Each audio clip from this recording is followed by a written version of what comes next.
একটা ঘর, ভিতর থেকে বন্ধ দরজা, জানালায় লোহার গ্রিল, কোনো ভাঙচুর নেই। তবুও ভেতরে একজন মানুষ মৃত। প্রশ্ন একটাই, খুনি ঢুকল কিভাবে আর বের হলো কিভাবে? ঢাকার উপকণ্ঠে পুরনো এক দোতলা বাড়ি। সেখানে একা থাকতেন অবসরপ্রাপ্ত ব্যাংকার মোশাররফ সাহেব। খুব নিয়মিত মানুষ। প্রতিদিন রাত 10টায় দরজা বন্ধ। কারো সাথে বিশেষ মেলামেশা নেই।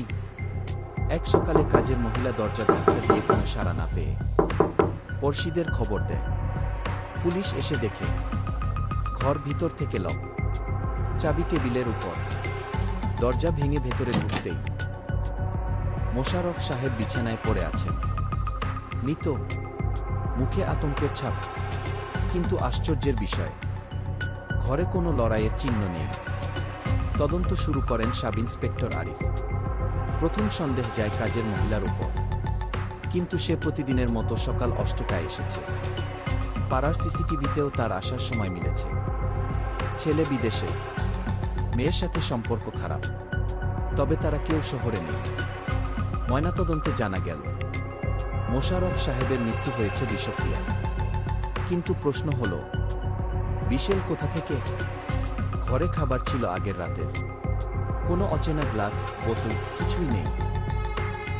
আরিফ লক্ষ্য করলেন ঘরের টেবিলে রাখা আছে এক কাপ চা, অর্ধেক খাওয়া। কাপের পাশে একটা কাগজ, শুধু লেখা, ক্ষমা করে দিও উই। কিন্তু কার উদ্দেশ্যে? আরিফ খুঁজে বের করেন মোশাররফ সাহেব সম্প্রতি একটি পুরনো জমি বিক্রি করেছিলেন। ক্রেতা ছিল পাশের এলাকার এক ব্যবসায়ী রাকিম। রাকিম দাবি করে সে 1 সপ্তাহ ধরে দেখা করেনি, কিন্তু সিসিটিভি ফুটেজে দেখা যায় খুনের আগের রাতে রাকিম বাড়ির সামনে দাঁড়িয়ে ফোনে কথা বলছে, তবে সে ঘরে ঢোকেনি। তাহলে আরিফ আবার ঘর তল্লাশি করেন। তিনি খেয়াল করেন জানালার পাশে একটি ছোট ভেন্টিলেশন, বাইরে থেকে সরু পাইপ ঢোকানো সম্ভব। ল্যাবে পরীক্ষায় দেখা যায় চায়ের কাপেই ছিল বিষ, আর বাইরে মাটিতে পাওয়া যায় পাতলা প্লাস্টিকের পাইপের টুকরো। রাকিম স্বীকার করে সে জানালা দিয়ে পাইপ ঢুকিয়ে চায়ের মধ্যে তরল বিষ ঢেলে দেয়, কারণ জমির টাকায় প্রতারণা হয়েছিল। মোশাররফ সাহেব তাকে মামলা করার হুমকি দিয়েছিলেন। রাকিম ভেবেছিল বন্ধ ঘরের রহস্য কেউ ধরতে পারবে না। রাকিম গ্রেফতার হয়, কিন্তু গল্প এখানেই শেষ না।